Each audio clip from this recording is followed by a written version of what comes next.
Hero Raj Tarun మాజీ ప్రియురాలు లావణ్య మద్యం మత్తులో కారు నడుపుతూ రోడ్డుపై హల్చల్ చేసింది. ఈ నెల మార్చి 25, 2026లో సంగారెడ్డి జిల్లాలోని మల్లేపల్లి వద్ద ఈ ఘటన చోటు చేసుకుంది.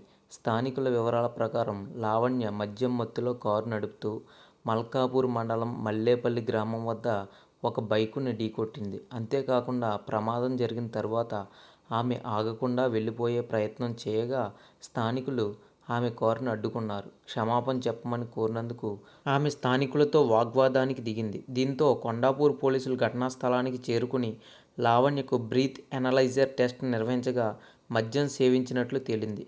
దీంతో పోలీసులు ఆమెపై మోటార్ వెహికల్ యాక్ట్ చట్టం కింద కేసు నమోదు చేసి కారును సీజ్ చేశారు. ఆ సమయంలో కారులో లావణ్యతో పాటు మరో వ్యక్తి కూడా ఉన్నట్లు సమాచారం. గతంలో కూడా లావణ్య రాజ్ తరుణ్పై మోసం చేశాడంటూ తీవ్ర ఆరోపణలు చేయడంతో పాటు పలు వివాదాల్లో నిలిచిన సంగతి తెలిసిందే.